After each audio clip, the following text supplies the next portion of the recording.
canisters litter the ground. The government says its act was prompted by the discovery of a cache of weapons. Allegations dismissed by the students who erected tents in this square, which has become the epicenter of the pro-democracy movement. It was organised crime.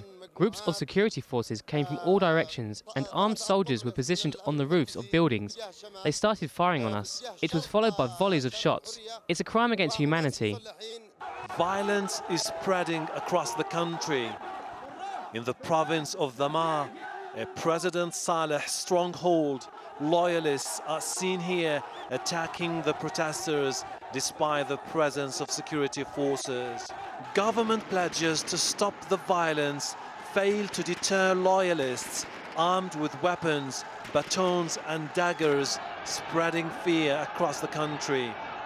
The ongoing attacks spurred these tribal leaders in the province of Marib to denounce President Saleh and join the protesters in their fight for a change in Yemen. Marib is home to most of Yemen's oil fields. Mr. President, don't treat your people like Gaddafi. Mr. Saleh, don't disgrace your legacy. We implore you to leave Yemen and let the Yemenis decide their future. For the time being, the embattled president clings to power. He has called for a national forum on Thursday to seek a peaceful solution to Yemen's deepening crisis.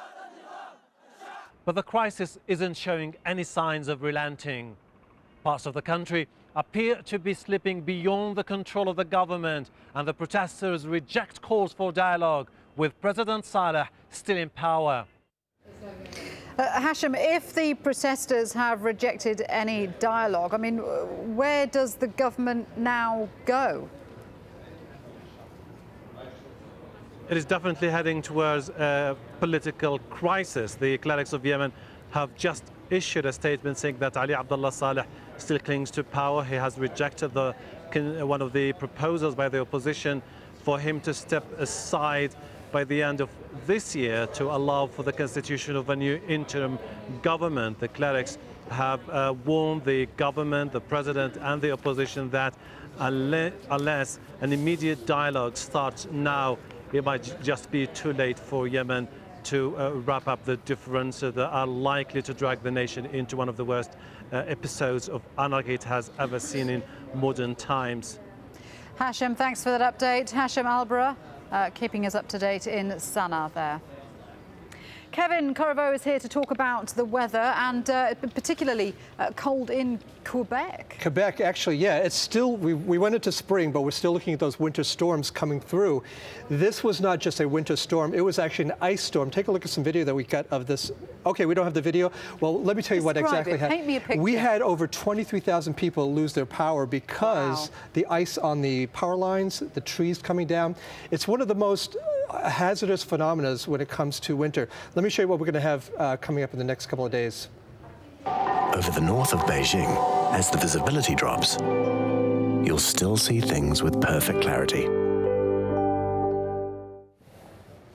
Well, this is what we're talking about. Up towards Prince Edward Island, Newfoundland, as well as Quebec, they saw a big winter storm push through. That's the one right there out in the Atlantic. That's what brought about 75 centimeters of snow and ice to the region. Now, unfortunately, we have another storm coming in. You can see it right here on the satellite image, making its way up towards the northeast. This is not only going to be affecting parts of Canada, but it's also going to be affecting the eastern seaboard. Now, today, in about 3.5 hours, we have Discovery coming back, landing at Cape Canaveral. Good thing it's coming in today because tomorrow this frontal boundary is pushing through, bringing a lot of heavy rain showers into that area. So that is a good thing for them. It looks clear for a landing there. But as we go into the next day or so, not looking too bad. More snow pushing through the St. Lawrence Seaway, as well as some snow pushing into the northern plains. As we take a look at what's happening across Europe, of course, we've been talking a lot about Greece, and now we're going to be talking about Turkey. Over the last 24 hours, we have seen 500 millimeters of snow just for Ankara itself. Roads are closed, schools are closed, a lot of places are shut down. The airport is also having transportation problems. So a big storm right here. Over the next couple of days, Thursday still looks quite bad, but as we go into Friday, we're finally going to start to see a break there. Qatar Airways, world's 5-star airline. Thanks, Kevin. Still to come this hour, fears of growing repression in Iraq as unrest spreads in the Middle East.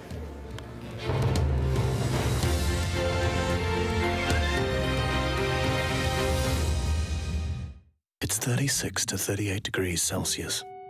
No higher, no lower. It's soft, but not too soft. It's just enough to smooth things out. It's all of this, halfway to anywhere, with plenty of time to spare. The Qatar Airways Premium Terminal in Doha. 5-star service for first and business class passengers. Qatar Airways, world's 5-star airline. People talk about televising the revolution. It's tweeting the revolution, Facebooking the revolution, videotaping the revolution. A new world driven by new media. This is a very peculiar moment in media history. Nobody can force me in 2011 to watch whatever I don't want to watch. Analyzing the media's role in shaping modern history. The Listening Post, at this time on Al Jazeera.